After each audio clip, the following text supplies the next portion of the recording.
ഞങ്ങൾ വായ്പ ഞങ്ങളുടെ കുടുംബത്തിന്റെ ക്ഷേമത്തിനായി ഉപയോഗിക്കും. ഞങ്ങളുടെ കുടുംബത്തിന്റെ ക്ഷേമത്തിനായി ഉപയോഗിക്കും. ഞങ്ങൾ വായ്പയുടെ ഗഡുക്കൾ കൃത്യസമയത്തിന് അടയ്ക്കും.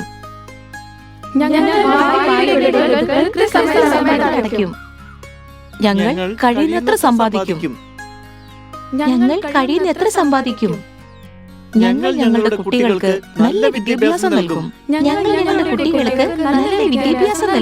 ഞങ്ങളുടെ സഹപ്രവർത്തകരുടെ എല്ലാ സുഖദുഃഖങ്ങളിലും ഞങ്ങൾ കൂടെ നിൽക്കും. ഞങ്ങൾ കമ്പനിയുമായി നല്ല ബന്ധം സ്ഥാപിക്കുന്നതാണ്.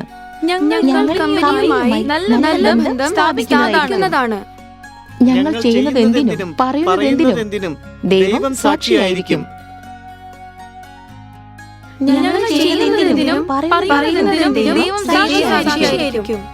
ഇരിക്കൂ.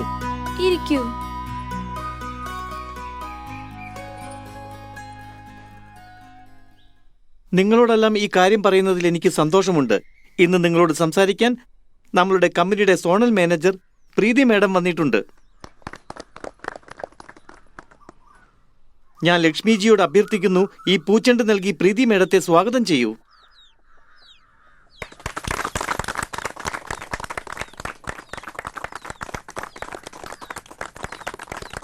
ഇനി ഞാൻ പ്രീതി മാഡത്തിനോട് അഭ്യർത്ഥിക്കുന്നു, അവരുടെ വിലയേറിയ ചിന്താഗതികൾ നിങ്ങളുമായി പങ്കിടാൻ.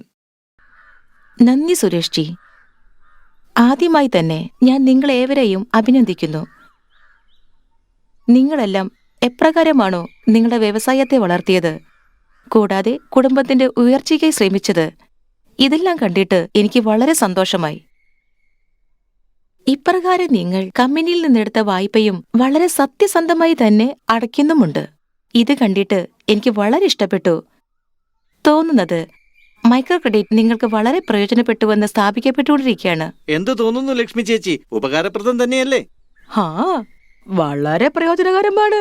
ആദ്യമൊക്കെ കാര്യങ്ങൾക്ക് പൈസ ആവശ്യം വരുമ്പോൾ അങ്ങോട്ടും ഇങ്ങോട്ടും നടന്ന് കഷ്ടപ്പെടുകയായിരുന്നു. പിന്നല്ലതെന്താ, നോക്ക്, ബാങ്ക് എളുപ്പത്തിൽ ലോൺ തരുന്നതേയില്ല. പിന്നെ പലിശക്കാരുടെ കയ്യിലെ പൈസയ്ക്ക് ഭയങ്കര പലിശയും. അങ്ങനെയുള്ള ബുദ്ധിമുട്ടുകളിൽ കഷ്ടപ്പെടുകയായിരുന്നു ഞങ്ങൾ. പക്ഷെ നിങ്ങളുടെ ഫൈനാൻസ് കമ്പനി വീട്ടിലിരുന്ന് കൊണ്ട് തന്നെ വായ്പ തന്നു. എന്ത് പറയുന്നു കൂട്ടരെ, നിങ്ങളും എന്തെങ്കിലും പറഞ്ഞത്?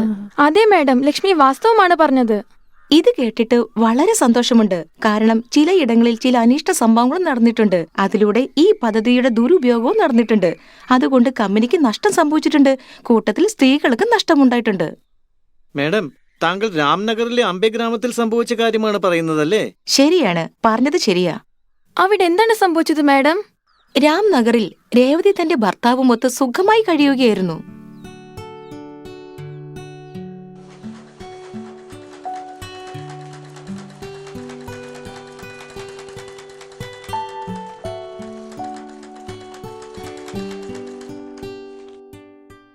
അപ്പോ രേവതി, ഈ മാസം നീ കടയിൽ നിന്ന് ധാരാളം പണം സമ്പാദിച്ചുവല്ലോ. എല്ലാം വായ്പ തന്ന കമ്പനിയുടെ കൃപയാണ്. അവർ തന്ന വായ്പ നിമിത്തമാണ് നമ്മൾക്ക് ഈ മെഷീൻ വാങ്ങാൻ കഴിഞ്ഞത്. ഇപ്പോൾ എന്റെ ടൈലറിംഗ് ജോലിയൊക്കെ എത്ര നന്നായിട്ടാണ് നടക്കുന്നത്. അതെ അതെ, അത് ശരിയാണ്. അല്ലാതെ പിന്നെ ഞങ്ങളുടെ സംഘത്തിലെ സ്ത്രീകളെല്ലാം ഇതുപോലെയാണ് സ്വയം തൊഴിൽ കണ്ടെത്തിയത്. ശരിയാ, എന്റെ ജോലി നന്നായി നടക്കുന്നുണ്ട്. തോന്നുന്നത് നല്ല കാലം വന്നൂന്നാ. ശരി, ഞാൻ ഒരു കാര്യം പറയട്ടെ. കുറെ ദിവസമായി ഞാനൊരു കാര്യം ആലോചിക്കുന്നു. എന്ത് കാര്യം? ആലോചിക്കാണ്, ഒരു മോട്ടോർ സൈക്കിൾ വാങ്ങിയാലോ? മോട്ടോർ സൈക്കിളോ? അതെ, നമ്മുടെ റേഷൻ കടക്കാരൻ രാജുവിന് അവന്റെ സെക്കൻഡ് ഹാൻഡ് മോട്ടോർ സൈക്കിൾ കൊടുക്കണമെന്നുണ്ട്. വിചാരിക്കാണ് അത് വാങ്ങിയാലോന്ന്. ശരി, പക്ഷെ എത്രയാകും? 12,000 പറയണത്. 10 എന്തായാലും കിട്ടും. 10,000-മോ? എന്റെ ഭഗവാനെ, ഇത്രയും പൈസ എവിടുന്ന് കിട്ടാനാ? അതും ശരിയാണ്. നിനക്കൊരു കാര്യം ചെയ്യാവോ? എന്ത്? വേറെ കമ്പനിയിലെ സംഘത്തിൽ അംഗാവൂ. വേറൊരു വായ്പ കൂടി എടുക്ക്. ഇനിയും ഒരു വായ്പയോ? നമ്മളൊരു വായ്പ എടുത്തിട്ടില്ലേ? ഇനിയും ഒരു വായ്പ എടുത്താൽ അതിന്റെ ഗഡുക്കൾ ആരടയ്ക്കും? അതിന് നീ എന്തിനാ വിഷമിക്കുന്നേ? നിന്റെ ജോലിയൊക്കെ നന്നായി നടക്കുന്നില്ലേ? കൂട്ടത്തില് എനിക്കും നല്ല കോൺട്രാക്ട് കിട്ടുന്നുണ്ട്. ഗഡുക്കൾ അടയ്ക്കാന്നേ. പാപ്പ, നമുക്ക് കളർ ടിവി വാങ്ങിക്കൂടെ? അതേ എന്റെ മോളെ, ഇത്രയും പൈസ എവിടുന്ന് കിട്ടും? പാപ്പ, നമുക്ക് മോട്ടോർ സൈക്കിൾ പിന്നെ വാങ്ങാം. ആദ്യം കളർ ടി വി വാങ്ങാം. മോനെ, നിനക്കറിയോ എനിക്ക് ജോലിക്ക് വേണ്ടി എവിടെയൊക്കെ പോകേണ്ടി വരുന്നെന്ന്? സൈക്കിൾ ഓടിച്ചോടിച്ച് എന്റെ കാലാകെ വേദനയാണ്. അതാണ് ഞാൻ മോട്ടോർ സൈക്കിൾ വാങ്ങുന്നത്. മനസ്സിലായോ? ഇതെന്ത് പപ്പ പറയുന്നത്? മമ്മി, നിങ്ങൾ എന്തെങ്കിലും പറയുന്ന പപ്പയോട്. അല്ലെങ്കിൽ ഒരു കാര്യം ചെയ്യാം മമ്മി, നിങ്ങൾ കൂടുതൽ പൈസ കിട്ടാൻ ശ്രമിക്ക്. അപ്പോൾ നമ്മൾക്ക് മോട്ടോർ സൈക്കിൾ വാങ്ങാം, കളർ ടി വിയും വാങ്ങാം. ദാ, മോൻ ശരിക്കും കാര്യം പറഞ്ഞു. അതേ എന്റെ കുട്ടികളെ, നമ്മൾ എവിടുന്ന് കൊണ്ടുവരും ഇത്രയും പൈസ? പാപ്പ, മോട്ടോർ സൈക്കിൾ പിന്നീട് വാങ്ങാം. ആദ്യം ഞങ്ങൾക്ക് ടി വി വേണം. അതേ പാപ്പ. കൂടുതൽ വാശൊന്നും പിടിക്കണ്ട. പൈസ കൊണ്ടുവരണം. വരൂ, തയ്യാറാകൂ, സ്കൂളിൽ പോകണം. അതെ രേവതി, ഒരു കാര്യം ചെയ്യാം. വേറെ ഏതെങ്കിലും കമ്പനിയിൽ നിന്ന് 10,000 രൂപ കടം വാങ്ങാം. ഒരു മാസത്തെ ഗഡു 3,000 രൂപയല്ലേ വരുള്ളൂ. അയ്യോ, പിന്നെയും ഇത്ര വായ്പയോ? മമ്മി മമ്മി, വേണ്ടെന്ന് പറയല്ലേ. പാപ്പ പറഞ്ഞില്ലേ, കളർ ടി വി വാങ്ങണമെന്ന് പറഞ്ഞാൽ വാങ്ങാൻ തന്നെ വേണം. എന്റെ രേവതി, നീ എന്തിനാ ഇത്ര ആലോചിക്കുന്നേ? ഞാനുണ്ടല്ലോ, അടച്ചു തീർക്കാം. നീ പേടിക്കാതെ വായ്പ എടുക്ക്. ശരി, ആകട്ടെ. ഹേ, നമ്മൾ കളർ ടി വി വാങ്ങും. തീർച്ചയായിട്ടും വാങ്ങും, തീർച്ചയായിട്ടും വാങ്ങും.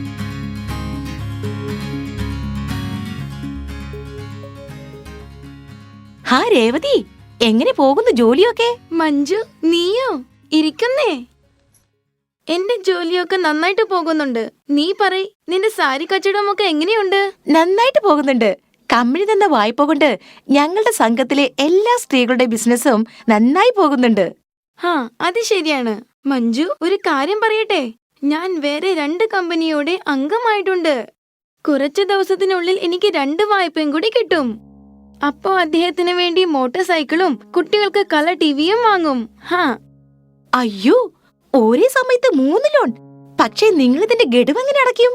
ആദ്യം എനിക്ക് അങ്ങനെയാ തോന്നിയത്. പിന്നെ അദ്ദേഹം പറഞ്ഞു, അതെ, നമ്മുടെ വരുമാനം കൂടി. നീ എന്തിനാ വിഷമിക്കുന്നത്? 2 പേരും കൂടി അടച്ചു തീർക്കും വായ്പ. നീ ഒന്ന് ആലോചിക്കേ. ഒരേ സമയത്ത് 3 ലോൺ എനിക്കത്ര ശരിയായിട്ട് തോന്നുന്നില്ല. ഒന്നുകൂടി ആലോചിക്കേ. അതെ, അദ്ദേഹം എല്ലാം തീരുമാനിച്ചു കഴിഞ്ഞു. ഇനി ഞാൻ എന്തിനാ ആലോചിക്കണേ? അത് പോട്ടെ, നീ വിഷമിക്കണ്ട. നീ ഇരിക്കേ, ഞാൻ ചായ കൊണ്ടുവരാം. അയ്യോ, വേണ്ട വേണ്ട, ഞാൻ പോകുന്നു. ആളുകൾ വരും, അവരെ സാരികൾ കാണിക്കണം. നീ ഒരിക്കൽ കൂടി ആലോചിക്കേ. പോട്ടെ. ശരി. ഇങ്ങനെയൊന്നും ആഗ്രഹിച്ചില്ലെങ്കിലും രേവതി ഒന്നിനു പുറകെ ഒന്നായി 3 വായ്പകൾ എടുത്തു.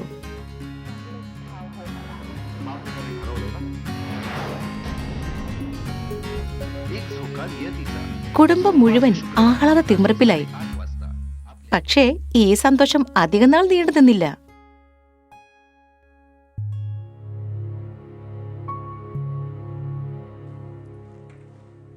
ആരാ? രേവതിയോ? വരൂ വരൂ. പറയൂ, എന്താ വന്നത്? വെറുതെ. ജോലിയൊക്കെ എങ്ങനെ പോകുന്നു നിന്റെ? നന്നായി പോകുന്നുണ്ട്. എന്തു പറ്റി രേവതി? ഭർത്താവുമായി പിണങ്ങിയോ? ഇതെന്താ മുഖം എങ്ങനെ ഇരിക്കുന്നത്? എന്താ പറയാ മഞ്ജു, 15 ദിവസമായി. ഇപ്പോൾ അദ്ദേഹത്തിന് സുഖമില്ല. അതുകൊണ്ടെന്താ? മരുന്ന് കഴിക്കുന്നില്ലേ? സുഖമാകും. മോളെ, കൊടുത്തു. മരുന്നും കൊടുത്തു. വലിയ ഡോക്ടറെയും കാണിച്ചു. അദ്ദേഹം പറഞ്ഞു മഞ്ഞപ്പിത്തമാണെന്ന്. മഞ്ഞപ്പിത്തമോ? അതെ. അത് വളരെ കഷ്ടമായി. പക്ഷെ മരുന്ന് കഴിച്ചാൽ സുഖമാകും. പക്ഷെ മഞ്ജു, ഇത്രയും ദിവസമായി അദ്ദേഹം ജോലിക്കും പോയിട്ടില്ല. അതുകൊണ്ട് വരുമാനവുമില്ല. അപ്പോൾ മരുന്നുകൾക്കും കുറെ പണം ചെലവായി. അത് ശരിയാണ്. ഇക്കാലത്ത് മരുന്നുകൾക്കൊക്കെ വലിയ വിലയാണ്. അല്ലാതെ പിന്നെന്താ? വീട്ടിലുണ്ടായിരുന്ന പൈസയെല്ലാം ചെലവായി പോയി. അതുകൊണ്ട് 3 മാസത്തെ ഗഡുവിന്റെ സ്ഥാനത്ത് 1 മാസത്തെ ഗഡുവേ എനിക്ക് അടയ്ക്കാൻ കഴിഞ്ഞുള്ളൂ. അതിനർത്ഥം നീ കടം വാങ്ങാൻ വന്നതാണോ? അതെ. വെറും 2000 രൂപയേ വേണ്ടൂ. മഞ്ജു, സത്യമാണ് പറയുന്നത്. നീ എനിക്ക് 2000 രൂപ തന്നാൽ എന്റെ പ്രശ്നങ്ങളൊക്കെ തീരും. മനസ്സിലായില്ലേ രേവതി? ഞാൻ നിന്നോട് അപ്പോഴേ പറഞ്ഞതാ, ഒരേ സമയത്ത് 3 ലോൺ എടുക്കുന്നത് തികച്ചു ശരിയല്ലെന്ന്. കഷ്ടകാലം അറിയിച്ചിട്ടൊന്നുമല്ലല്ലോ വരുന്നത്. ഇപ്പൊ മനസ്സിലായില്ലേ എന്താന്ന്? സ്വപ്നത്തിൽ പോലും വിചാരിച്ചില്ലേ ഇത്രയും വലിയ കഷ്ടകാലം വരുമെന്ന്. ഇതിനു മുമ്പ് എല്ലാം ഗഡുക്കളും ഞാൻ അടച്ചിട്ടില്ലേ, പിന്നെന്താ? അതൊക്കെ അടച്ചിട്ടുണ്ട്. എന്തായാലും കഷ്ടകാലം വന്നല്ലോ. അതുകൊണ്ടല്ലേ നിന്റെ അടുത്ത് വന്നത്. നീ എന്റെ കൂട്ടുകാരിയല്ലേ. അപ്പോ ഈ പ്രാവശ്യം നിനക്കൊരു ചെറിയ സഹായം ചെയ്തുകൂടെ? ആ ശരി, ഇപ്രാവശ്യം നിന്നെ സഹായിക്കാം. ഹാ. പക്ഷേ എന്റെ പൈസ ഉടനെ തന്നെ തിരിച്ചു തരണം. ഉം. അല്ലെങ്കിൽ ഞാനും ഡിഫോൾട്ടർ ആകും. നീ ഒട്ടും വിഷമിക്കേണ്ട മഞ്ജു. അദ്ദേഹം ജോലിക്ക് പോയി തുടങ്ങിയാൽ 15 ദിവസത്തിനകം നിന്റെ പണം തിരിച്ചു തരാം, തീർച്ചയായും. ശരി.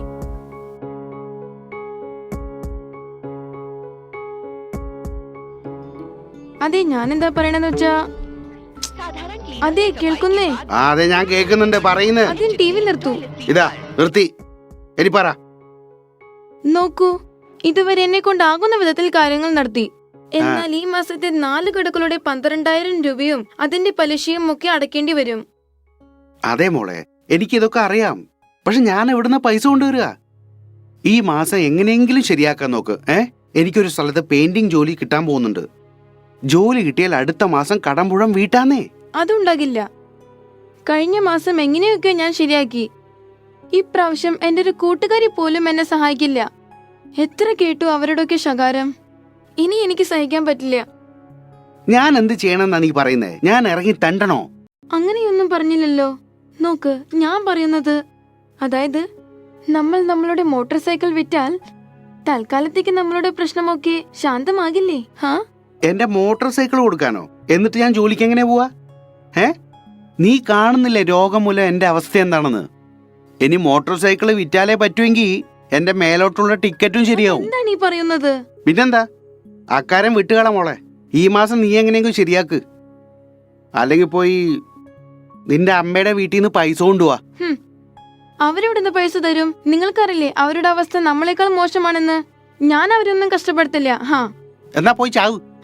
ഇനിയിപ്പോ നിങ്ങൾക്കെന്താ നഷ്ടം? ഇപ്പൊ നിങ്ങൾ ഞാൻ പറയുന്നത് കേൾക്കൂ. തൽക്കാലത്തേക്ക് നമുക്ക് മോട്ടോർ സൈക്കിൾ വിൽക്കാം. കാര്യങ്ങൾ ശരിയാകുമ്പോൾ നമുക്ക് പിന്നീട് വാങ്ങിക്കാം. എന്താ, ശരിയല്ലേ?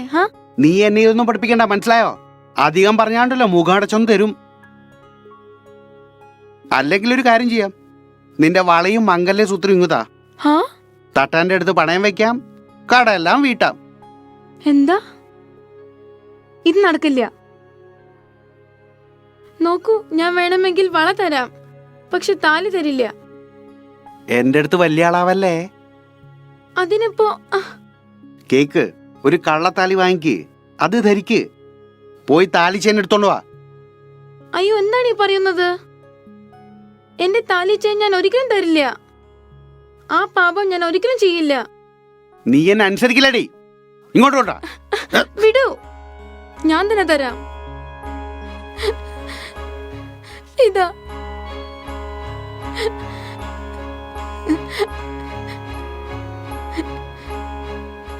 ഹോ എന്റെ ഈശ്വര, താലിമാല പണയം പറ്റുന്നോ? അത് വളരെ മോശമായി. ഇതുപോലൊരു ഗതി ആർക്കും വരുതരുത് എന്റെ ഭഗവാനേ. ഇതുപോലെ ചില തെറ്റായ തീരുമാനം കൊണ്ട് പല അംഗങ്ങൾക്കും നഷ്ടമുണ്ടായിട്ടുണ്ട്. കൂട്ടത്തിൽ നമ്മുടെ സെക്ടറിനും പേരുമോശം ഉണ്ടായിട്ടുണ്ട്. മാഡം ജി, ഒരു കാര്യം ചോദിക്കട്ടെ? ദേഷ്യപ്പെടില്ലല്ലോ? ഇല്ലില്ല. എന്ത് ചോദിക്കണോ ധൈര്യമായി ചോദിച്ചോളൂ. നോക്ക്, ഈ പറഞ്ഞ കാര്യത്തിലെല്ലാം വാങ്ങുന്നവന്റെ ഭാഗത്ത് തെറ്റുണ്ട്, എന്നാ കമ്പനിയുടെ ഭാഗത്ത് ഒരു തെറ്റുമില്ലേ? അതെങ്ങനെ പറയാൻ പറ്റും ലക്ഷ്മി ചേച്ചി? ഒന്നാമതായി ആവശ്യത്തിൽ കൂടുതൽ കടമെടുത്തു. പിന്നെ കമ്മീഷന്റെ കൊതിമൂത്ത് സ്വന്തം പേരിൽ കടമെടുത്ത് മറ്റുള്ളവർക്ക് കൊടുത്തു. ഇതിൽ കമ്പനിയുടെ തെറ്റെന്താ? ഉപഭോക്താവിന്റേതാണ് തെറ്റ്. നിൽക്കു സുരേഷ്, നിങ്ങൾ പറയൂ ലക്ഷ്മി ചേച്ചി. നിങ്ങളുടെ കാര്യം വ്യത്യസ്തമാണ് മാഡം ജി. പക്ഷെ ഈ കമ്പനിക്കാര് വന്ന് ഞങ്ങളുടെ പിന്നാലെ കൂടുകയാണ്. സംഘമുണ്ടാക്കുക, വായ്പ കിട്ടും, സംഘമുണ്ടാക്കൂ, കമ്മീഷൻ കിട്ടും. പിന്നെ അവരുടെ ഏജന്റും വരുന്നുണ്ട്. ഈ കാര്യം പറഞ്ഞ് ഞങ്ങളുടെ പിന്നാലെ കൂടുകയാണ്. ഈ കാര്യം തികച്ചും ശരിയാണ്. പമ്പരം പോലെ മൂളിക്കൊണ്ടേയിരിക്കും. തല ശരിക്കും തിരിഞ്ഞു പോകും. ഇങ്ങനെയുള്ള അവസ്ഥയിൽ ആരും ചിന്തിക്കും, എന്തായാലും പൈസ വാങ്ങാം, ബാക്കിയുള്ള കാര്യം പിന്നെ നോക്കാം. നിങ്ങൾ പറഞ്ഞത് തികച്ചു ശരിയാണ്. ഇത്തരത്തിലുള്ള കാര്യങ്ങളിൽ കേവലം ഉപഭോക്താവിന്റെ മാത്രം തെറ്റാണെന്ന് ഞാൻ ഒരിക്കലും പറയില്ല. എനിക്കറിയാം, കമ്പനിയുടെ ആളുകൾ വേണ്ട വിധത്തിൽ അന്വേഷണങ്ങൾ നടത്താതെയും ടാർഗറ്റ് പൂർത്തിയാക്കാൻ പെട്ടെന്ന് വായ്പ നൽകുന്നുണ്ട്. ഞങ്ങളും അത് തന്നെയാണ് പറയുന്നത്. മേഡം പറയട്ടെന്ന്. ആളുകൾക്ക് തോന്നുന്നത് എന്താ, എത്ര വലിയ കമ്പനിയാണ്, ഒന്നും തന്നെ ചെയ്യാതെ എത്ര പെട്ടെന്നാണ് വായ്പ തന്നത്, അതും നമ്മുടെ വീട്ടിൽ വന്നിട്ട്. പക്ഷെ ആളുകൾ ഇത് മനസ്സിലാക്കുന്നില്ല. ഇങ്ങനെ പെട്ടെന്ന് വായ്പ തരുന്നതിന്റെ പിന്നിൽ ഉപഭോക്താക്കളുടെ നന്മയല്ല ലക്ഷ്യം, മറിച്ച് ഏജന്റുമാരുടെയും കമ്പനിയുടെയും പെട്ടെന്നുള്ള വളർച്ചയാണ്. അല്ലാതെ പിന്നെന്താ, അവർക്ക് ഗുണമില്ലെങ്കിൽ പിന്നെ എന്തിന് ഞങ്ങളുടെ അടുത്ത് വരണം? ഞങ്ങൾ ഇതുവരെ ആവശ്യമില്ലാതെ വായ്പയൊന്നും എടുത്തിട്ടില്ല. ഇനി അടച്ചു തീർക്കാവുന്നത്ര വായ്പ മാത്രമേ എടുത്തിട്ടുള്ളൂ. ഞങ്ങളെ ഒരാൾക്കും പറ്റിക്കാൻ സാധിക്കില്ല. ഹാ, അങ്ങനെ തന്നെയാ വേണ്ടത്. മാഡം, ക്രെഡിറ്റ് ബ്യൂറോയെ കുറിച്ച് പറയൂ. അത് ശരി, അത് പറയാൻ മറന്നുപോയി. നമ്മുടെ നാട്ടിലും ക്രെഡിറ്റ് ബ്യൂറോവിന്റെ പ്രവർത്തനം ഉടനെ തുടങ്ങുന്നതാണ്. അതിന് അർത്ഥം ഇത് വല്ല പുതിയ ഫൈനാൻസ് കമ്പനി അങ്ങാനുമാണോ? കമ്പനി എന്ന് തന്നെ പറയാം, പക്ഷേ ഫൈനാൻസ് കമ്പനി പോലുള്ള കമ്പനിയല്ല. പിന്നെ ഈ കമ്പനി എല്ലാ ഫൈനാൻസ് കമ്പനികളുടെ ഉപഭോക്താക്കളുടെ വിവരങ്ങളും സൂക്ഷിക്കുന്നു. അവരുടെ പേര്, ഗ്രാമം, വിലാസം, ഏത് കമ്പനിയിൽ നിന്ന് എത്ര ലോൺ എടുത്തിട്ടുണ്ട്, എന്തെങ്കിലും ബാക്കിയുണ്ടോ, സമയത്തിന് ഗഡു അടയ്ക്കുന്നുണ്ടോ, ഈ കാര്യങ്ങളെല്ലാം. പക്ഷെ ഇതൊന്ന് പറയൂ, അവർക്ക് എങ്ങനെയാ ഈ വിവരങ്ങളൊക്കെ കിട്ടുന്നത്? നല്ല ചോദ്യമാണ് നിങ്ങൾ ചോദിച്ചത്.